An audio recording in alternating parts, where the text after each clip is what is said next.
Olá, aqui é a professora Érica e eu vou ministrar para vocês essa mini conferência sobre doenças da tireoide, principalmente hipo e hipertireoidismo. São temas amplos, né? São patologias importantes dentro da endocrinologia, mas eu vou tentar fazer essa apresentação de forma sucinta, levantando os principais assuntos a serem discutidos. Começando rapidamente pela anatomia da tireoide, para se lembrarem, a tireoide ela é a maior glândula puramente endócrina do nosso organismo, fica situada em região cervical anterior, geralmente o peso da tireoide é em torno de 10 a 20 gramas. Sua relação anatômica é abaixo da cartilagem tireoide, ela é delimitada lateralmente pelas artérias carótidas. E nós vemos aqui que além, na topografia da tireoide, nós temos as 4 glândulas paratireoides, mas que são células totalmente diferentes, com funções diferentes. A tireoide em si, ela é composta por 2 lobos, com o istmo central que liga os 2 lobos. Por isso que nós dizemos que a tireoide ela tem um formato de borboleta. Aqui abaixo a gente percebe a passagem do nervo laringeu recorrente. É importante lembrar dessa relação anatômica, principalmente quando formos pensar em patologias que cursam com o aumento do volume da tireoide. Recordando um pouco da fisiologia, a função da tireoide é produzir os hormônios tireoidianos numa quantidade adequada para atender às demandas periféricas. A triodotironina é o chamado T3, a tiroxina, o T4, e o TSH é o hormônio produzido nas células tireotróficas da hipófise anterior. A síntese dos hormônios tireoidianos, ela incorpora uma série de etapas, que começa com o transporte ativo do iodeto para o interior da célula tireoidiana, seguido por processos de oxidação, acoplamento e proteólise. É importante nós sabermos que a tireoide normal, ela produz em torno de 20% de todo o T3 circulante e produz todo o T4 circulante. O T3, esses outros 80%, ele é decorrente da conversão periférica do T4 através de enzimas que nós chamamos de desiodinases, tipo 1 e tipo 2. O T3 é o hormônio que tem a maior atividade celular, ele é mais potente por ter uma afinidade maior pelo receptor. E outro ponto importante para lembrarmos dos hormônios tireoidianos são que são hormônios pouquíssimo solúveis em água. Por isso, eles precisam ser transportados, acoplados a proteínas plasmáticas, que eles se ligam de forma reversível, sendo a principal delas a tireoglobulina, responsável por 80% desse transporte proteico, e as outras a transtirretina e a albumina. E falando um pouco do TSH e do eixo hipotálamo, hipófise, tireoide, começamos sabendo que o TSH ele vai se ligar especificamente nos receptores da tireoide e ele que vai estimular toda a síntese e liberação de T3 e T4, todas aquelas etapas que nós vimos no slide anterior. Quando nós pensamos no mecanismo de feedback do funcionamento da tireoide, a síntese e a secreção do TSH, elas são inibidos pelo hormônio tireoidiano. Então, isso nos diz um feedback negativo. Ou seja, quando você tem uma produção suficiente de hormônio tireoidiano, esses hormônios, eles inibem uma liberação maior de TSH por esse feedback negativo. O T4, ele é convertido em T3 nos tireotrofos da hipófise, e esse T3 é o que vai inibir a transcrição do TSH. Então, pensando nesse feedback, nesse eixo, que começa, então, com a liberação do TRH hipotalâmico, que através do sistema porta, ele estimula a liberação de TSH na hipófise anterior, e esse TSH, por via de regra, vai estimular as células tireoidianas para síntese e liberação de T3 e T4. Esse T3 e T4, eles vão regular esse feedback negativo, principalmente aqui nas células hipofisárias, para regular essa secreção.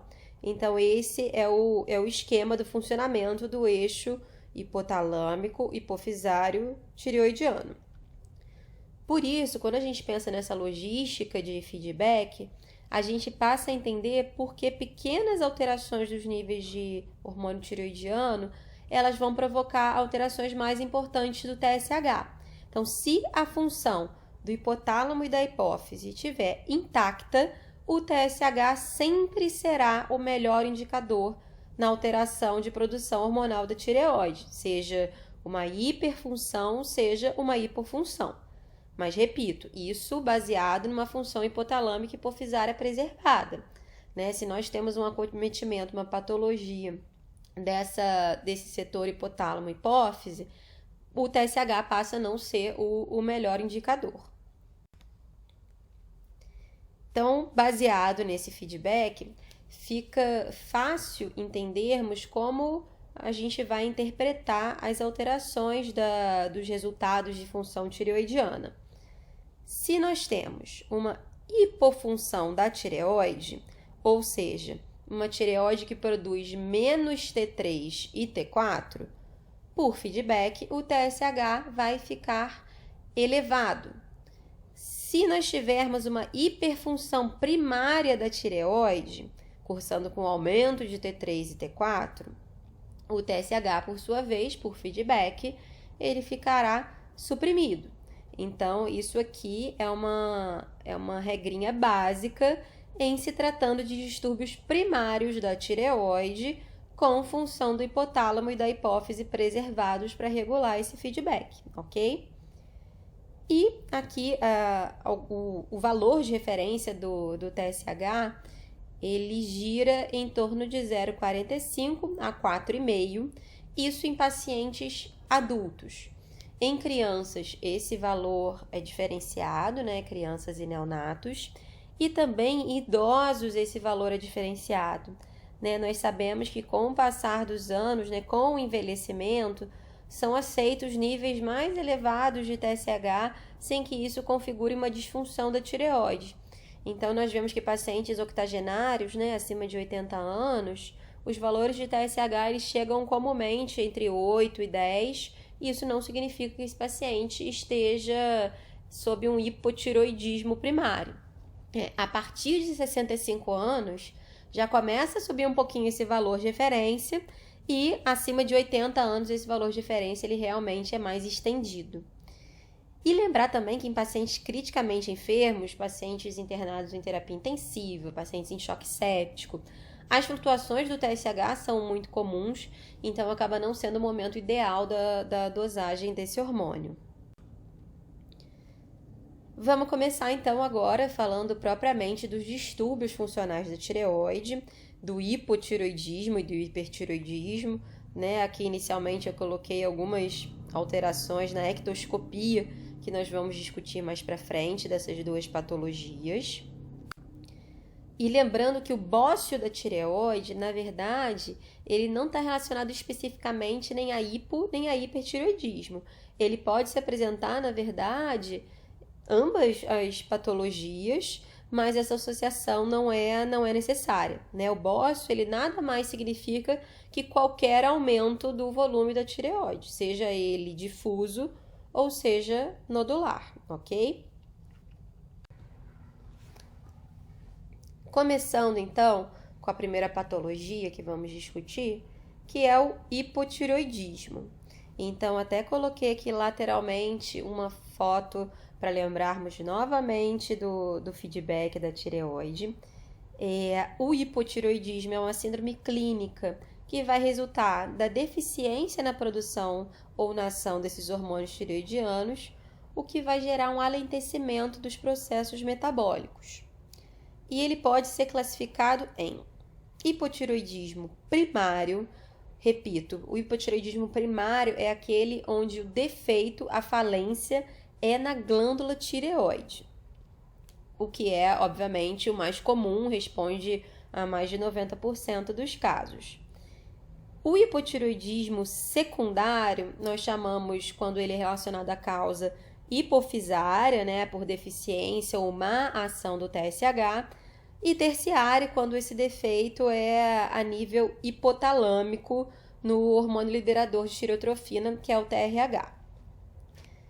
Geralmente, a terminologia mais adequada é quando falamos em hipotireoidismo central, que é o hipotireoidismo que engloba secundário e terciário, né? Não faz essa diferenciação entre causa hipotalâmica e hipofisária, porque em alguns casos é difícil sabermos exatamente onde é que está o defeito, né? Então, algumas lesões expansivas hipofisárias e hipotalâmicas, elas acabam acometendo de forma muito próxima essas estruturas anatômicas.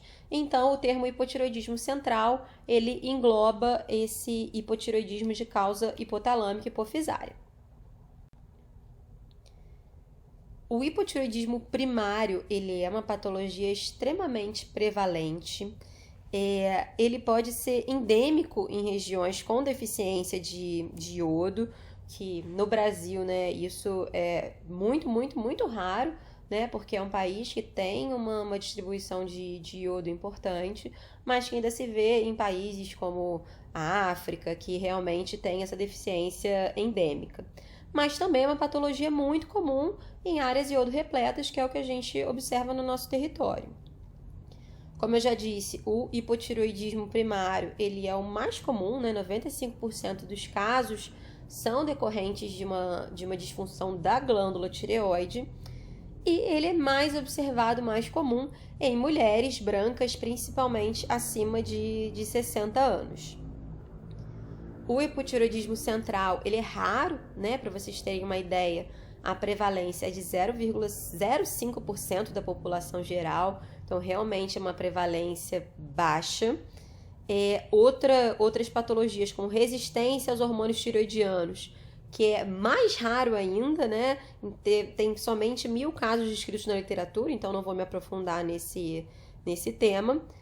E temos também um tema à parte, que é o hipotireoidismo congênito, com uma incidência de 1 para 4 mil nascidos vivos.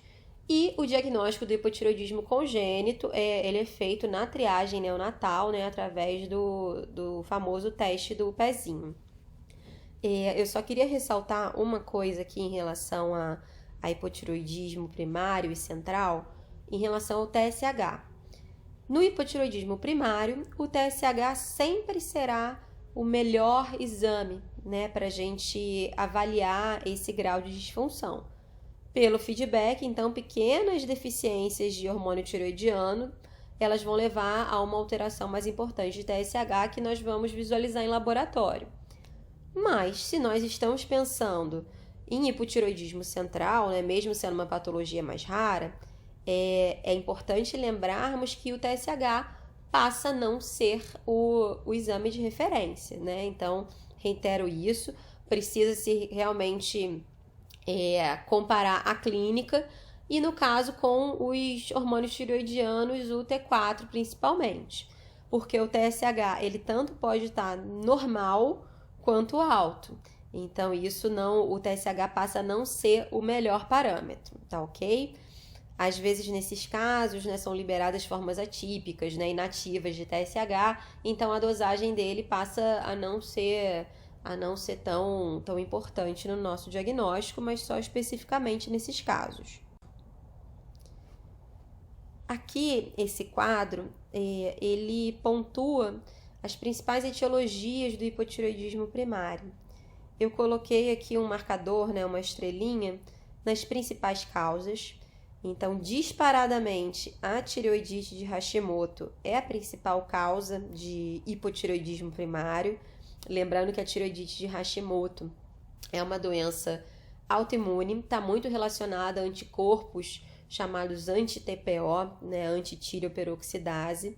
Então, existe realmente essa hipofunção, essa tireoidite crônica mediada por autoanticorpos. Em segundo lugar, em ordem de frequência, nós temos os tratamentos do hipertireoidismo. Então, isso inclui a iodoterapia e até drogas antitireoidianas, né? Que no evoluir do tratamento, elas provavelmente vão cursar com hipotireoidismo ao final. E outras causas, né? Temos aqui as tireoidites subagudas, pós-parto, Riedel. Lembrando que na tireoidite, que por vezes é um diagnóstico diferencial, o hipotireoidismo ele é transitório. Então, você vai ter aquele período inflamatório na tireoide, a tireoide vai ficar num período latente após essa inflamação, mas a tendência é que dentro de algumas semanas ela recupere a sua função, né? Então, geralmente, isso ocorre. Sabe-se que em mulheres que têm tireoidite pós-parto, existe até uma chance maior de elas evoluírem com hipotireoidismo por Hashimoto no futuro. Mas isso é uma associação. Por via de regra, as tireoidites levam a um hipotireoidismo transitório apenas. E temos aqui causas mais raras também, né? Então, doenças infiltrativas, agenesia, ectopia de tireoide, radioterapia, né? Então, pacientes com câncer de cabeça e pescoço, laringe, que fazem várias sessões de radioterapia, por vezes isso pode levar a um hipotireoidismo também. E aqui embaixo tem alguns itens relacionados, como eu falei, a deficiência de iodo, né? Então, deficiência grave de iodo pode gerar um hipotireoidismo. E alguns fármacos de uso contínuo também podem interferir nessa biossíntese e liberação de hormônio da tireoide. Ressalto aqui para vocês, em termos de medicações, a amiodarona. A amiodarona é um antiarrítmico muito utilizado no Brasil, né? Provavelmente a maioria de vocês já acompanhou algum paciente em uso de amiodarona. E é importante pontuar que a molécula de amiodarona ela é extremamente rica em iodo. Então, para se ter uma ideia, um comprimido de 100 mg de amiodarona, ele contempla 200 vezes a necessidade diária de iodo em um indivíduo normal. Então, realmente é uma sobrecarga alta de iodo. Essa droga, ela tem uma meia-vida longa, né, que pode durar até 60 dias. E é comum observarmos disfunção em tireoide em usuários de amiodarona, né? Esse índice chega até próximo de 20%. Então, é um percentual alto de pacientes que pode evoluir com uma disfunção de tireoide, seja ela o hipo ou o hipertireoidismo. No caso do hipotireoidismo, costuma ser a alteração mais comum, principalmente em mulheres que tem uma patologia, que tem uma autoimunidade tireoidiana prévia, né? Tem marcadores antitireoperoxidase, antireoglobulina positivos, em áreas suficientes de iodo. Então, nesse perfil, o mais comum é a amiodarona levar a um hipotireoidismo com o uso contínuo. Esse efeito nós chamamos de efeito Wolff-Chaikoff, ok? Os efeitos da amiodarona relacionados a hipertireoidismo eu vou discutir um pouquinho mais para frente quando nós chegarmos na ocasião do hiper. Em termos de sinais e sintomas, eu retirei aqui parte da recomendação do consenso das diretrizes de tratamento e diagnóstico do hipotireoidismo da Sociedade Brasileira de Endocrinologia, que diz que os médicos não podem confiar exclusivamente no exame físico para confirmar ou descartar o diagnóstico de hipotireoidismo. É claro, o exame físico, os sinais e sintomas, eles vão guiar, né, vão levantar a suspeita de quais pacientes nós devemos investigar, mas se nós formos observar a listagem desses sinais e sintomas, eles acabam sendo um pouco inespecíficos e comuns a outras patologias não tireoidianas. Por isso, é muito difícil fechar o diagnóstico somente com o exame clínico e anamnese. De fato, nós precisamos de exame complementar no caso da disfunção tireoidiana. Então, se o paciente tem achado clínico de uma probabilidade elevada de hipotireoidismo, é indicada a mensuração do TSH e do T4 livre. T3, ele não é um exame mandatório na investigação do hipotireoidismo, ok?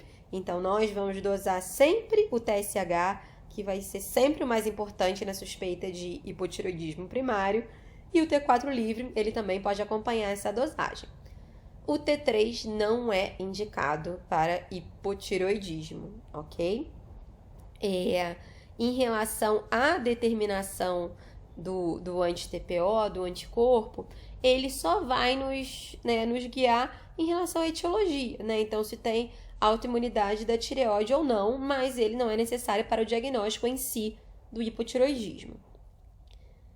De sinais e sintomas, como a gente pode ver aqui em ordem de frequência, aspectos dermatológicos, né? Pele seca, áspera, um edema palpebral, a gente costuma ver uma face mais infiltrada. Esse paciente costuma ser mais letárgico, às vezes com uma fala mais arrastada, pele mais fria, língua grossa, queixa-se geralmente de fraqueza, déficit de memória, constipação intestinal. O edema, né, tanto o edema facial palpebral quanto o periférico, ele pode ser observado. Então, se nós formos ver, são N as manifestações de hipotireoidismo e realmente muitas delas são inespecíficas. Então, sempre é importante a gente tentar buscar esses sinais e sintomas de forma ativa para ver qual paciente de fato merece a investigação complementar do hipotireoidismo. Essa foto, né, o mixedema, a face mixedematosa seria o efeito máximo aqueles pacientes, principalmente mais idosos, em vigência do hipotireoidismo grave e prolongado. A gente observa muito essa questão do edema periorbitário, a madarose também frequentemente observada, não é? Que é a perda do terço distal da sobrancelha, a pele mais espessa, mais áspera, seca. Então, essas são as alterações que a gente encontra realmente no auge do hipotireoidismo mais prolongado. Mas, por vezes, em pacientes com diagnóstico de hipotireoidismo recente, a gente não consegue visualizar todas essas alterações na fisionomia do paciente induzido pela doença.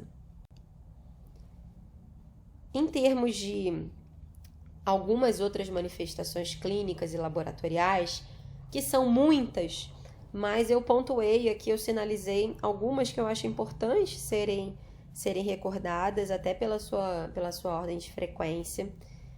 Começando aqui em alterações metabólicas, é muito comum alteração nos lipídios, principalmente no colesterol LDL. Então, o hormônio tireoidiano, ele regula a expressão de receptores para LDL em fígado. Então, essa regulação é dependente de T3. Se nós temos um hipotireoidismo, ou seja, baixa de T3 e T4, você diminui a expressão de receptores de LDL no fígado, que vão reduzir essa captação de LDL. Portanto, cursa com um nível de LDL maior circulante, o que obviamente não é interessante, principalmente por desfechos cardiovasculares. E parece que, inclusive, que essas moléculas de LDL, elas são mais suscetíveis, inclusive, à oxidação. Em termos de triglicérides, as alterações geralmente são muito, muito sutis, né? Pode ter um aumento, mas um aumento discreto. Em vigência de hipotireoidismo mais grave, pode ter um aumento de enzima muscular, CPK, inclusive transaminases também, né? A AST e a ALT. O sódio sérico, frequentemente, ele tá reduzido, né? Seguindo aqui a pontuação, né, com as estrelas que eu coloquei dos principais. Então, o sódio sérico, frequentemente, ele tá reduzido. E isso tem muita relação com uma hiponatremia dilucional, né? Sabe-se que você tem um aumento, uma retenção hídrica maior, e isso a longo prazo pode levar a uma hiponatremia dilucional. E aqui na primeira tabela, na parte inferior, ainda constam algumas alterações hormonais, e eu pontuei principalmente a da prolactina. Então, não raro em mulheres jovens de idade fértil, um hipotireoidismo primário, né, por feedback, ele vai levar a um estímulo maior de TRH sobre a hipófise anterior. Isso pode cursar com um estímulo também na produção de prolactina, que também acaba sendo um hormônio da hipófise anterior. Então, por vezes, um hipotireoidismo primário mais importante pode levar a um aumento de prolactina, tanto em mulheres quanto em homens, mas a clínica é mais observada em mulheres que podem evoluir até com um pouquinho de galactorreia, né, que é a secreção leitosa das mamas. Por vezes, isso pode piorar as alterações menstruais, que normalmente a gente já observa em pacientes com hipotireoidismo, mas um nível de prolactina mais alto pode levar a uma oligoamenorreia. E aqui, lateralmente, pontuei algumas alterações neurológicas e psiquiátricas. As parestesias são comuns, inclusive as parestesias relacionadas à síndrome de túnel do carpo. É uma alteração não rara encontrada em pacientes com hipotireoidismo. Também podemos ver a questão da alteração dos reflexos, porém mais em pacientes mais graves. E o coma mixedematoso, por fim, ele é a manifestação mais grave, né, mais extrema, é uma urgência endócrina relacionada ao hipotireoidismo. A prevalência de coma mixedematoso, ela não é alta, porque de fato acontece em pacientes idosos com mau tratamento ou que tem um quadro infeccioso muito exuberante, que precisa de um ajuste importante de dose de hormônio da tireoide, que acaba não sendo feito. Então, o coma mixedematoso, ele é uma alteração grave, é uma urgência, mas que nós vemos menos hoje em dia no nosso meio. Mas vale a pena vocês estudarem. O coma mixedematoso, ele é um capítulo à parte, né? Basicamente na endocrinologia. Então, vale a pena estudar, se aprofundar um pouquinho em coma mixedematoso. As alterações cardiovasculares, elas são comumente observadas em hipotireoidismo. Temos aqui a questão da resistência vascular periférica aumentada, o que geralmente cursa com uma hipertensão arterial diastólica, né? É o mais comum observado nesses pacientes. Às vezes uma pressão arterial até um pouco mais convergente é bem característico. Cardiomegalia, derrame pericárdico, isso também pode ser observado. E aqui na outra tabela, de sintomas, manifestações gastrointestinais, o mais comum é esse alentecimento do trânsito gastrointestinal. E isso, clinicamente, é muito evidente aqueles pacientes com uma constipação intestinal mais importante. Resumindo aqui, então, na verdade, para o diagnóstico de hipotireoidismo, então, quando nós suspeitamos desse hipotireoidismo, nós vamos dosar o TSH e o T4 livre, né? A fração livre, ela acaba sendo mais interessante do que a total, porque a total ela circula junto a proteínas plasmáticas, como nós já vimos, e se a gente tiver alguma alteração de proteína plasmática, pode interferir no resultado. Então, sempre TSH e T4 livre. Não há indicação de dosar T3 na suspeita de hipotireoidismo. Se nós temos um TSH aumentado, né? Então, acima de 4,5 em adultos jovens, com um T4 livre reduzido, então nós fechamos o nosso diagnóstico de um hipotireoidismo primário e o tratamento vai ser com a levotiroxina, que é o hormônio tireoidiano. Se o TSH está normal, baixo ou alto, ou seja, né, independe a relação de TSH, mas com o T4 livre francamente baixo, a nossa hipótese diagnóstica passa a ser um hipotireoidismo central. Repito, nesses casos, o TSH passa a não ser o nosso indicador, porque a gente perdeu a integridade do eixo hipotálamo-hipófise e do feedback. Então, o que vai nos guiar aqui é o T4 livre baixo. Nesses casos de suspeita de hipotireoidismo central, a gente tem que buscar a causa dele, e isso geralmente a nossa investigação começa com uma ressonância magnética de célula túrcica, que é onde fica o assoalho da anatomia da hipófise, né?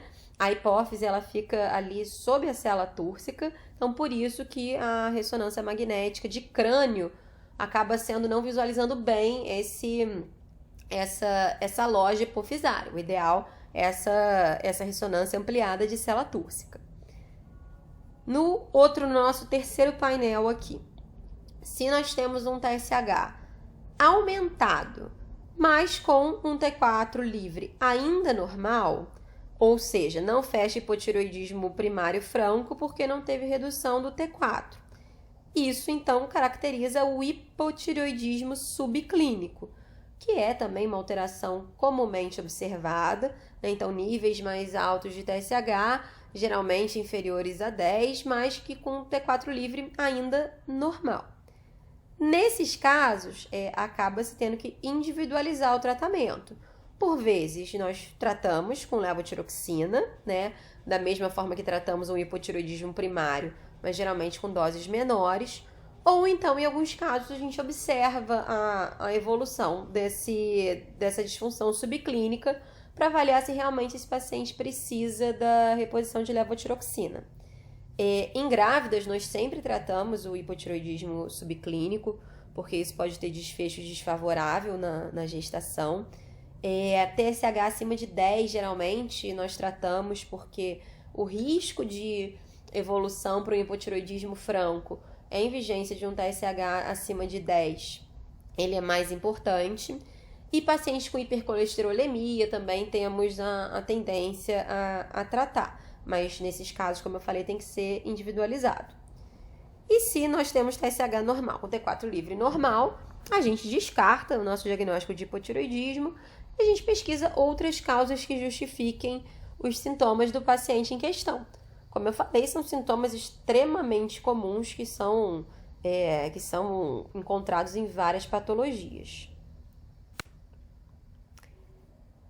O rastreio do hipotireoidismo, ele não é um exame de rotina, né? O rastreio do hipotireoidismo não é universal, não são todos os pacientes que precisam ter dosagens de TSH e T4 livre.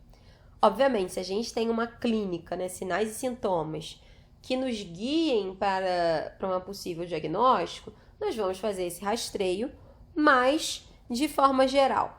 Mulheres acima de 60 anos, principalmente, é interessante uma dosagem de hormônio tireoidiano, porque é quando a gente começa a aumentar a prevalência dessa patologia.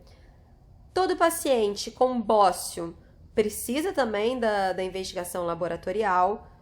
Gestantes, síndrome de Down, síndrome de Turner, né? Então essas síndromes cromossômicas, elas têm uma relação forte com disfunção da tireoide, então é obrigatório. Gestante, como eu falei, também é obrigatório, no exame de pré-natal é incluído a dosagem da função tireoidiana. E em pacientes que usem fármacos que podem interferir na biossíntese da tireoide. E como falei, ainda tem aqui a questão da hipercolesterolemia, existe aquela relação, né, da degradação do LDL induzido pelo hormônio tireoidiano.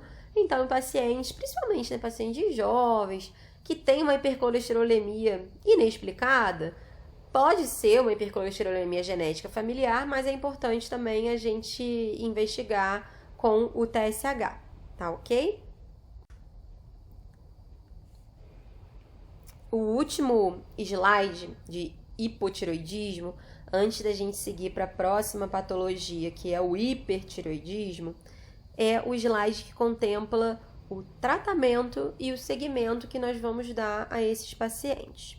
Então, vamos lá. Essas recomendações, todas as recomendações que aparecem nessa conferência, elas são retiradas diretamente das últimas diretrizes da Sociedade Brasileira de Endocrinologia. Então, nós temos aqui como recomendação, a levotiroxina é a droga de escolha para o tratamento do hipotireoidismo, sempre, seja ele hipotireoidismo primário, seja ele hipotireoidismo central, a levotiroxina é o tratamento de escolha. Não é recomendado o uso rotineiro de terapia combinada com o atriodotironina, né, que seria o T3. Então, isso é um grau A de evidência. Importante lembrar, hipotireoidismo é igual a tratamento com levotiroxina. A levotiroxina, que ela tem muitos nomes comerciais no Brasil, Puran, Eutirox, Levoide, Sintroide, existe a levotiroxina genérica também, obviamente, mas lembrar que essa molécula ela tem algumas peculiaridades para o seu uso. Idealmente, ela deve ser tomada longe de refeições, né? Então ela precisa do pH do estômago bem ácido para ser melhor absorvida. Então a gente recomenda um jejum de 30 minutos antes do café da manhã, ou se realmente o paciente, porventura, esqueceu de tomar a levotiroxina no jejum de 30 minutos antes do café, ela pode ser administrada 2 horas após, né? Então, que é um tempo que já teve um relativo esvaziamento gástrico, então isso já melhora um pouquinho a absorção, ok? E como alternativa também pode ser administrada à noite, mais longe pelo menos 2 horas longe da última refeição do dia. A dose da levotiroxina ela é baseada no peso do paciente. Então, se nós estamos diante de um paciente com diagnóstico de um hipotiroidismo franco, né? Realmente um T4 livre baixo com TSH elevado, o cálculo base é em torno de 1,6 a 1,8 microgramas por quilo dia de peso corporal. Na doença subclínica, no hipotiroidismo subclínico, essa dosagem é um pouquinho menor, né? Então, gira em torno de 1 micrograma por quilo. Repito, micrograma, não é miligrama. A dosagem de hormônio tireoidiano é em microgramas e as apresentações de hormônio tireoidiano são todas em microgramas. Então, nós temos de levotiroxina desde 12,5 microgramas até 200 microgramas, né? Então, existem várias apresentações comerciais para que a gente possa ajustar bem o tratamento, individualizar o nosso paciente. Aqui a última recomendação diz que nos pacientes idosos acima de 60 anos e naqueles com doença cardíaca isquêmica ou insuficiência cardíaca, é sugerido começar o tratamento, a terapia com levotiroxina em doses mais baixas, por conta do estímulo adrenérgico, né? Então, às vezes, iniciar uma dose alta de 75, 100, 150 microgramas num paciente já com essas patologias de base, pode vir a descompensar ou agudizar por conta da estimulação simpática. Então, nesses casos, recomenda-se começar com doses baixinhas, de 12,5 a 25 microgramas por dia, e vai se acompanhando de acordo com as dosagens laboratoriais e a clínica do paciente. E aqui a recomendação 19 que eu circulei em vermelho é sobre o segmento desses pacientes. Então, nós diagnosticamos o hipotiroidismo, vimos então alteração de TSH, de T4 livre, calculamos a dose de levotiroxina indicada para esse paciente de acordo com o quilo de peso. É importante saber que para se dosar o TSH de controle, o monitoramento desse paciente deve ser realizado de 6 a 8 semanas após o início ou alteração da dose de levotiroxina. Antes disso, né, o TSH ele demora um pouquinho mais, né, a ter essa alteração. O T4 livre ele até pode ser medido em estágios iniciais, mas é um grau de evidência D. Então, o ideal é esperarmos em torno de 6 a 8 semanas e repetir TSH e T4 livre para vermos se está dentro da nossa meta. Se o TSH do paciente continua elevado, nós vamos aumentar a dosagem de levotiroxina. Se o TSH suprimiu demais, então quer dizer que a gente precisa reduzir a dose de levotiroxina. Bom, então com esse slide nós terminamos a apresentação sobre o hipotiroidismo e resta agora a patologia de hipertireoidismo. Então, que seria basicamente, né, o contrário da hipofunção. O hiper, ele é caracterizado pelo aumento da síntese e liberação dos hormônios da tireoide. E quando nós falamos em tireotoxicose, a gente se refere a síndrome clínica decorrente desse excesso de hormônio tireoidiano circulante, seja secundário à hiperfunção da tireoide ou não. Vocês vão entender um pouquinho mais para frente essa diferença. A maioria das vezes a gente tem uma correlação entre os níveis hormonais e a apresentação clínica, então, obviamente, quanto maior a liberação de T3 e T4, mais exuberante vai ser a clínica desse paciente. E os sinais e sintomas, eles são principalmente secundários ao estímulo adrenérgico, taquicardia, ansiedade, tremor, sudorese, e são mais evidentes em pacientes jovens com bócios mais volumosos.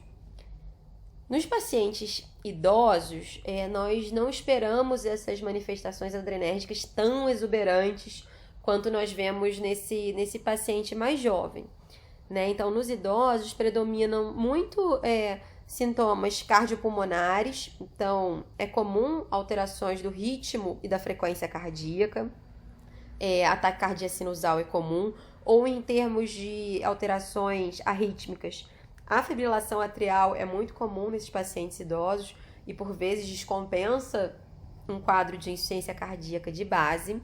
E às vezes também esses pacientes evoluem, além dessas alterações cardiopulmonares, os idosos apresentam uma certa fraqueza, astenia, uma apatia.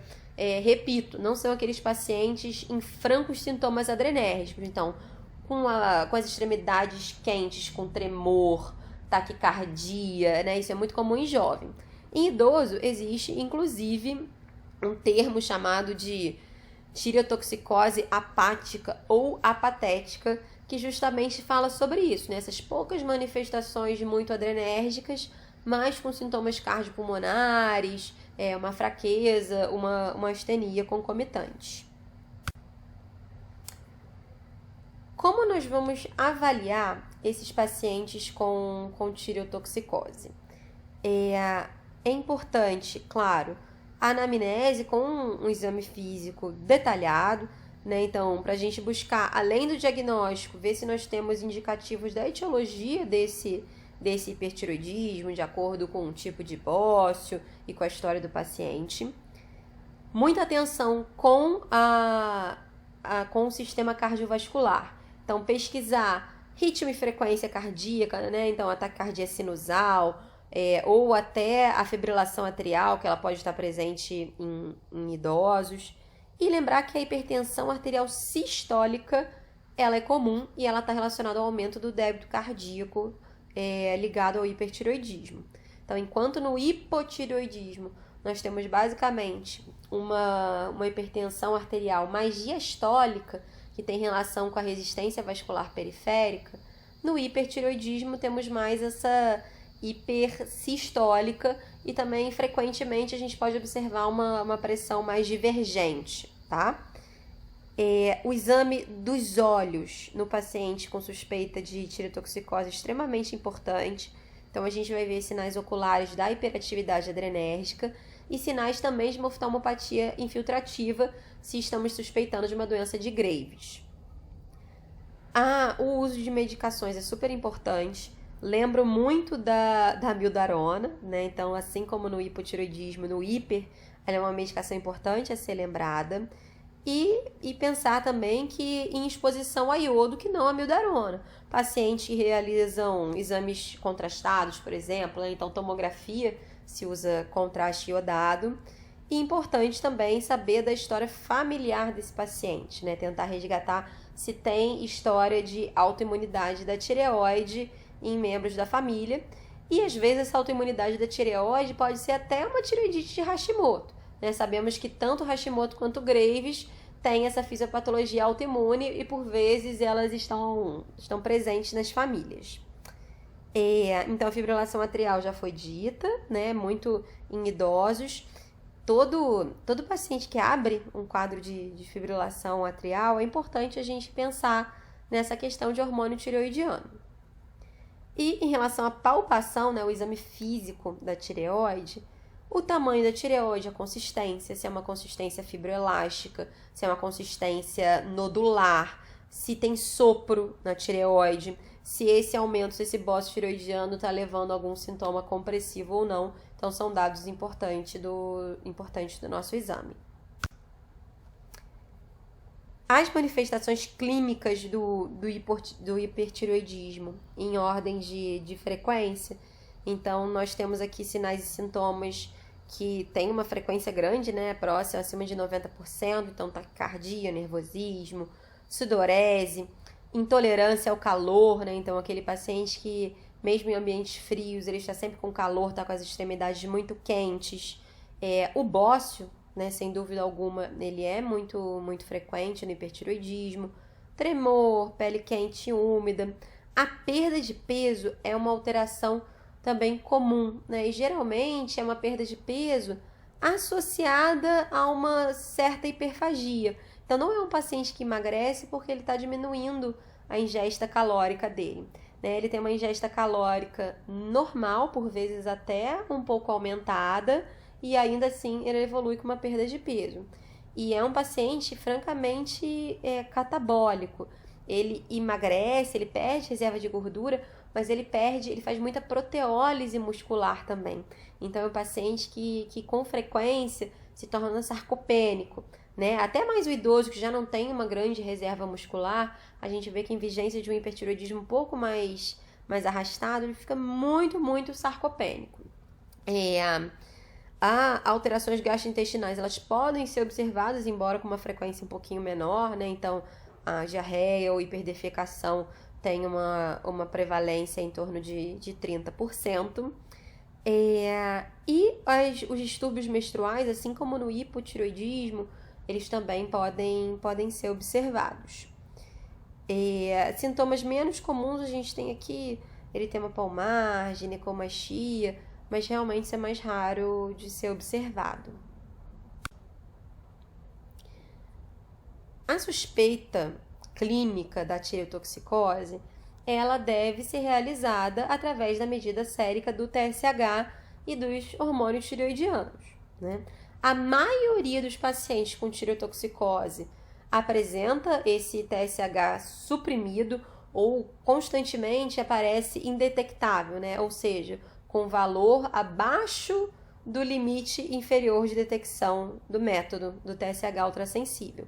Então, por vezes, a gente vê como resultado de exame desses pacientes hipertireoideus um TSH menor que 0,001, por exemplo. No caso do hipertireoidismo, dosa-se o T4 e, por vezes, dosa-se o T3 também.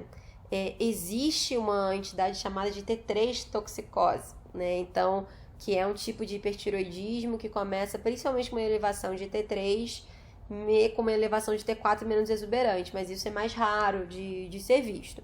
Mas existe um racional também para se dosar T3 no hipertireoidismo, diferente do hipo, que nós não dosamos T3. Então, lembrando, TSH sempre é o método mais sensível quando o eixo hipotálamo, hipófise e tireoide está intacto, o que é o mais comum, né? Então, dificilmente a gente vê hipertireoidismo decorrente de causa hipotalâmica hipofisária. Isso é muito, muito, muito raro, tá? Então, o TSH ele é sempre o método mais sensível.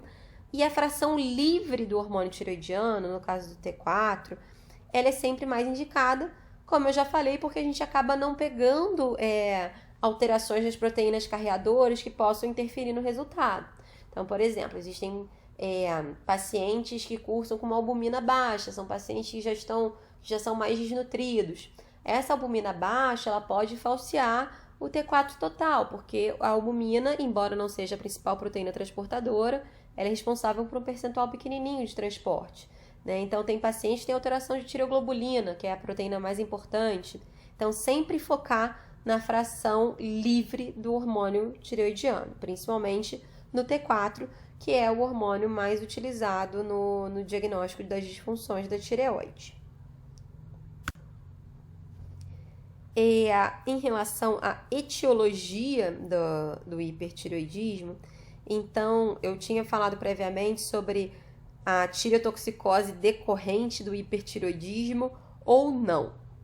Quando a gente fala que é uma tireotoxicose decorrente de hipertireoidismo, é porque, de fato, existe uma hiperfunção da glândula tireoide. Então, é um estímulo exacerbado na glândula tireoide.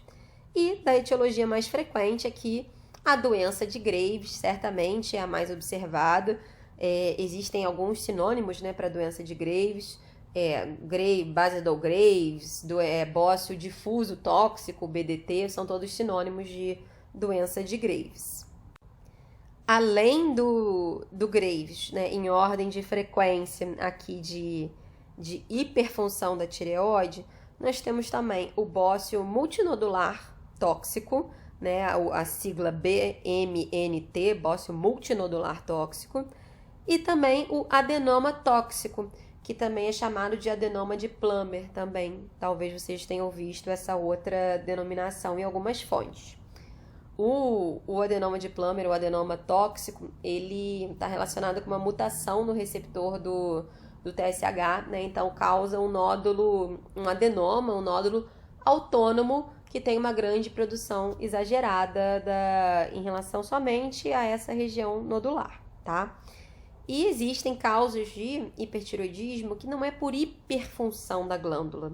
Quando nós pensamos, por exemplo, nas tireoidites, a tireoidite, na fase superaguda dela, que tem aquela lesão de parênquima tireoidiano, os hormônios tireoidianos que já foram sintetizados e estão ali prestes a ser liberados na circulação, eles são todos liberados de forma rápida. Então, isso pode gerar um quadro de tireotoxicose, mas que também é uma tireotoxicose transitória e geralmente a evolução das tireoidites começa com essa pequena tireotoxicose, depois evolui numa fase de hipotireoidismo que em algumas semanas evolui com recuperação total do funcionamento da glândula. Tireotoxicose factícia é uma alteração importante, né, que essa é pensada, que é o uso indiscriminado de T3 e T4, né, uma ingestão excessiva.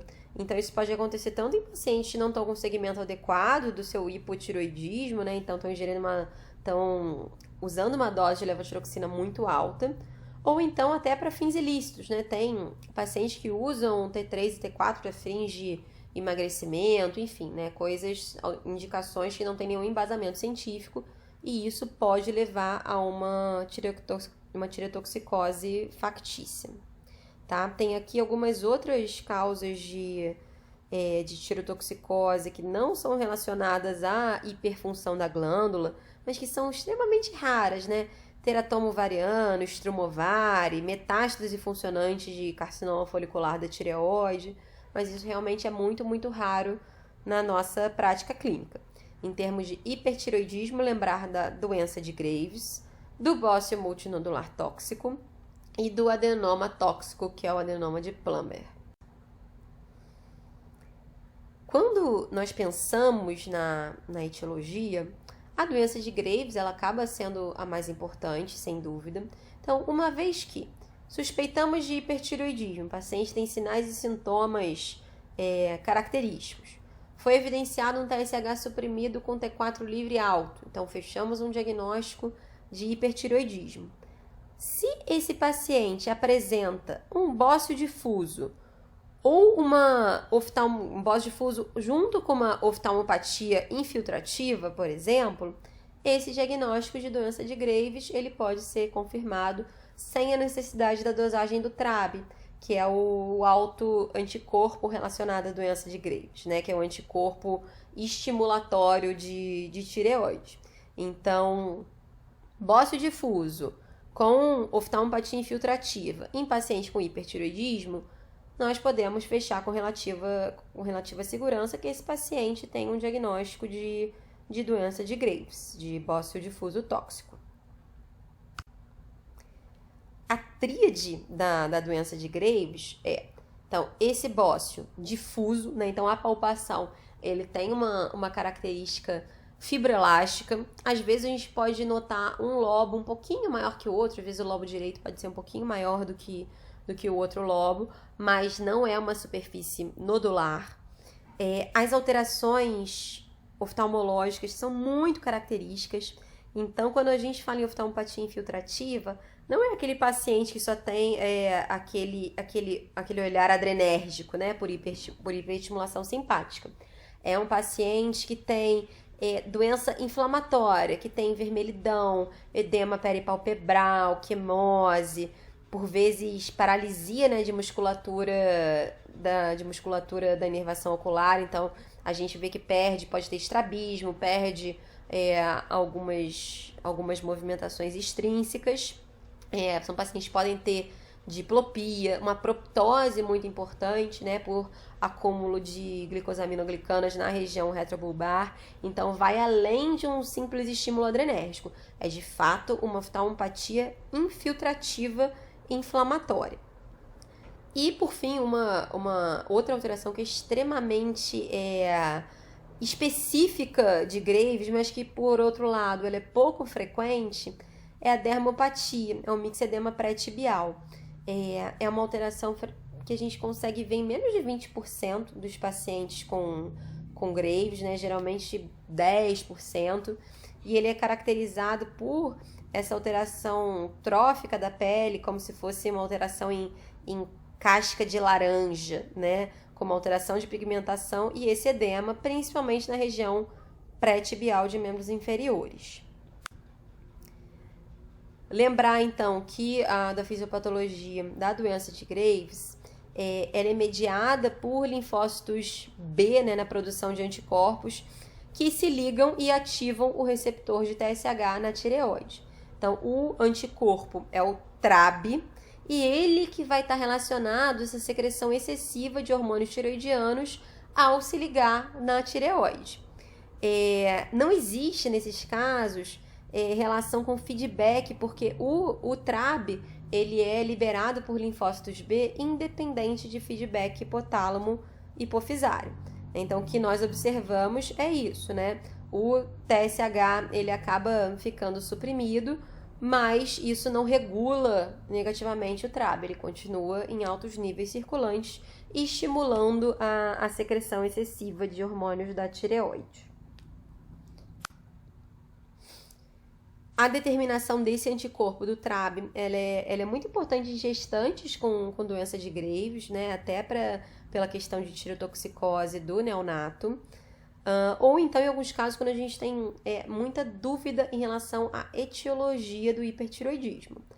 Mas a captação de iodo radioativo, que é um exame que nós fazemos pela medicina nuclear chamado cintilografia de tireoide, é um exame até mais interessante no diagnóstico diferencial das causas de tireotoxicose, principalmente para a gente diferenciar tireoidite, de doença de Graves e bócio multinodular ou até adenoma de Plummer. Lembrando que a gente só não pode realmente fazer exames de medicina nuclear em mulheres gestantes e em vigência de lactação.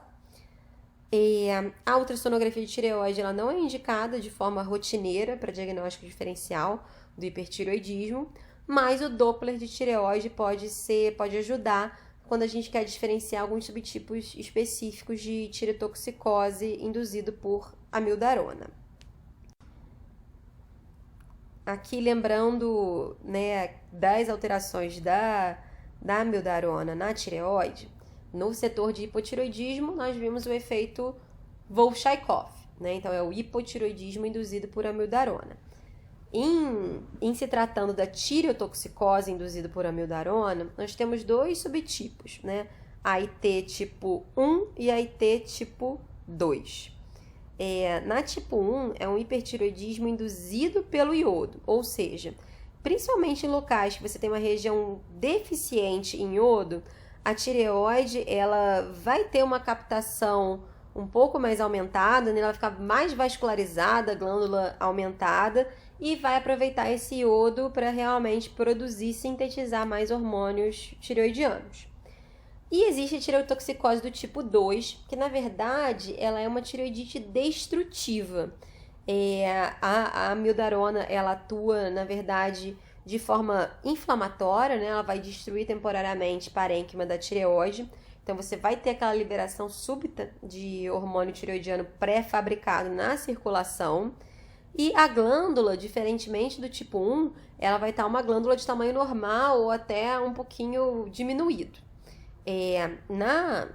Na captação dessa tireoide, toda tireoidite né? Seja ela destrutiva pela amiodarona, seja uma tireoidite aguda, subaguda, na captação de iodo da tireoide, geralmente a gente observa uma captação mais suprimida, porque a glândula está inflamada, né? Ela não está captando iodo para produzir, para sintetizar hormônios tireoidianos. Então, isso nos ajuda no diagnóstico diferencial.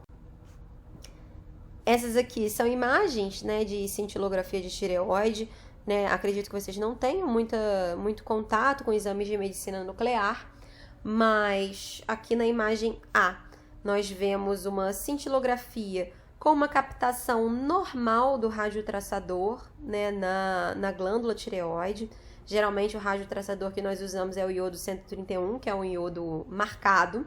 Então, vê-se que é uma captação simétrica, que está dentro dos limites. Existem parâmetros de percentual de captação de normalidade, né, mas aqui na letra A é uma captação normal. Na letra B, a doença de Graves, né, então que é o bócio difuso, a gente vê uma captação bem aumentada, mas também simétrica, né, em ambos os lobos tireoidianos. Na letra C, a gente tem um bócio multinodular, então vemos a captação em formatos nodulares, né, com o restante da tireoide com captação suprimida, então isso é muito característico de bócio multinodular. E o adenoma tóxico, a gente vê um único nódulo captante de iodo com o restante da tireoide mais apagado. Esse diagnóstico diferencial de etiologias do hipertireoidismo, através, muitas vezes, a cintilografia é o que vai diferenciar essa etiologia para a gente, é importante principalmente por conta do tratamento, né? Então, o tratamento do Graves não necessariamente ele é igual ao tratamento do adenoma de Plummer. Então, por isso que a cintilografia, se nós temos dúvidas em relação à etiologia, ela é importante, tá ok? Algumas alterações aqui quando a gente compara os diagnósticos diferenciais da etiologia do hipertireoidismo. Então, aqui, a doença de Graves, classicamente, né, que é o mais comum, é o que a gente vai frisar de forma mais importante, um TSH suprimido, T3 e T4 elevados, né, então sempre mais importante as frações livres, e a captação de iodo nas 24 horas através da cintilografia, ela está aumentada. Quando nós temos, por exemplo, uma tireoidite, né, uma tireoidite subaguda, o T3 e o T4 eles estão elevados, mas quando nós fazemos a cintilografia para ver a captação, é uma captação baixa, porque a glândula está inflamada, ela não consegue captar esse iodo, tá? Então, isso acaba diferenciando essas causas. Estamos quase acabando, faltam poucos slides agora. Um fluxograma de como que a gente vai seguir esse paciente com tireotoxicose e hipertireoidismo.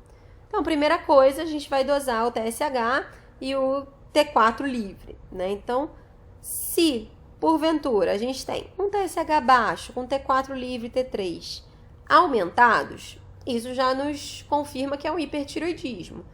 E a partir daí, a gente continua o nosso fluxograma por conta da etiologia. Se tem oftalmopatia infiltrativa com bócio difuso, acabou a nossa investigação diagnóstica. A gente fecha o diagnóstico como doença de Graves. Se não tem oftalmopatia, né, e com ou sem bócio, ou seja, só pelo exame clínico a gente fica sem poder diferenciar a etiologia, aí no caso a captação de iodo ela vai nos ajudar. Então a cintilografia pode ser um exame interessante, tanto para ver o diagnóstico de bócio multinodular ou se tem alguma relação com algum tipo de tireoidite, ok? E se nós temos um T4 livre e T3 altos, mas sem alteração sugestiva de TSH, né, sem um TSH suprimido, e aí pode-se pensar em tireotropinoma ou resistência aos hormônios tireoidianos, mas que é extremamente raro. Tireotropinoma é o adenoma hipofisário produtor de TSH. Então, isso é muito, muito pouco relatado na literatura. Então, é importante a gente focar aqui no lado do hipertireoidismo primário, né? porque realmente as alterações de tirotropinoma e resistência aos hormônios tireoidianos são raríssimas. E por fim, como é que a gente vai encerrando aqui, né? Como é que a gente vai tratar esse paciente com hipertireoidismo?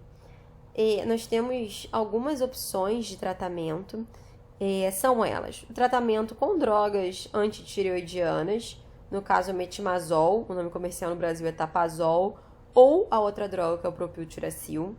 Temos como adjuvante os beta-bloqueadores, né? Então atenolol, propranolol, e outras opções terapêuticas seriam a iodoterapia e a tireoidectomia.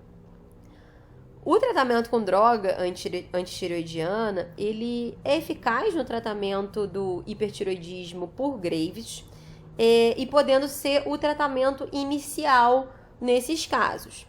Existe uma taxa de remissão entre 12 a 24 meses de tratamento que varia entre 30% e 50%. No caso de Graves, as drogas antitireoidianas são uma primeira opção interessante, porque elas acabam regulando também a autoimunidade, né? Elas promovem uma remissão maior da disfunção autoimune, além de bloquear ali a síntese dos hormônios tireoidianos. Então, acaba sendo uma boa hipótese, mas lembrando isso, né? Elas têm uma taxa de remissão em até 2 anos que gira em torno de 50%. E os beta-bloqueadores, atenolol, propranolol, eles estão indicados no caso de pacientes francamente sintomáticos. Né? Então, aquele paciente tem muita taquicardia, que tem muito tremor, está francamente adrenérgico, ele se beneficia de uma terapia adjuvante com beta-bloqueador. Não quer dizer que nós não vamos tratar a causa do hipertireoidismo. Né? A gente vai combinar esses tratamentos, tá ok? Bom, em relação às drogas antitireoidianas, né, o propiltiracil e o metimazol, elas vão atuar inibindo a síntese do T4 e T3 a nível tireoidiano. O metimazol, ele sempre que possível é a nossa primeira opção. Ele é mais eficaz, ele tem um melhor perfil de segurança, principalmente uma menor hepatotoxicidade em comparação ao propiltiracil. Nós vemos aqui, né, nessa tabela lateral, nesse quadrinho, alguns dos efeitos colaterais, né, das tionamidas, e existem reações, inclusive, bem graves. A granulocitose, aplasia medular, necrose hepatocelular, hepatite colestática. Esses efeitos colaterais eles são mais comuns no propiltiracil, mas também podem se observar, embora em menor frequência, com o metimazol.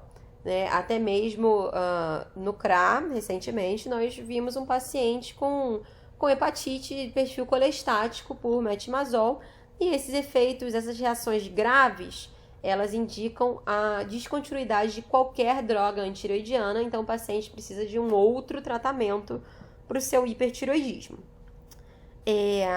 O propiltiracil, como já falei, ele não é a primeira opção, né, de forma geral. Porém, em crise tireotóxica e primeiro trimestre da gestação, ele passa a ser uma opção preferível.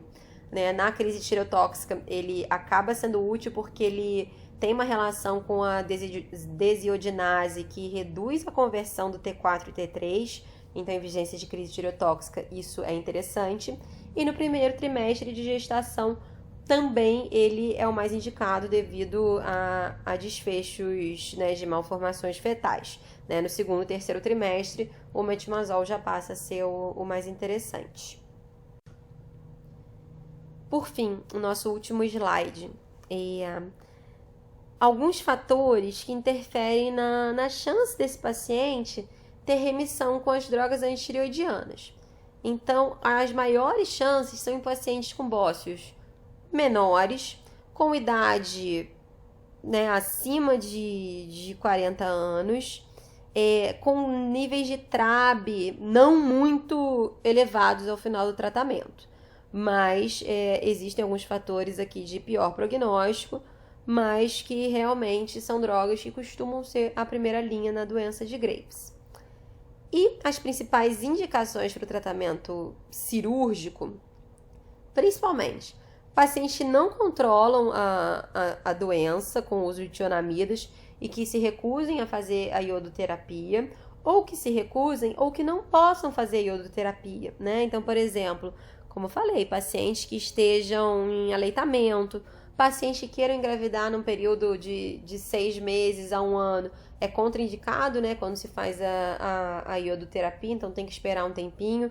Nesses casos, a tiroidectomia pode ser uma opção interessante. Pacientes com bócios muito volumosos, com sintomas compressivos que não respondem às tionamidas. Então, a gente sabe que o uso das drogas antireoidianas, ele reduz um pouco o tamanho do bócio, né? Tem um efeito um pouco citorredutor, porém, em bócios extremamente volumosos, com muitos sintomas compressivos, essa diminuição não vai ser suficiente para livrar os pacientes desses sintomas compressivos. Então, no caso, a tiroidectomia, na ausência de resposta, ela está indicada, ok? E o iodo, eu não coloquei aqui nessa tabela, mas o intuito do iodo é você usar um iodo radioativo que vai fazer uma ablação na tireoide, né? Eu costumo fazer uma analogia que é uma cirurgia química. Então, você vai fazer essa ablação tireoidiana, a glândula realmente ela vai parar de funcionar. Na maioria das vezes, o paciente submetido à iodoterapia, ele evolui para um hipotireoidismo, né? Dependendo da dose de iodo, mas é uma opção também que pode ser usada. Só lembrar desses casos de grávidas e mulheres que estejam amamentando ou que queiram engravidar no futuro próximo. E lembrar também que pacientes com oftalmopatia infiltrativa grave, a iodoterapia ela pode piorar um pouco a oftalmopatia, né? Então acaba também não sendo a melhor opção, certo?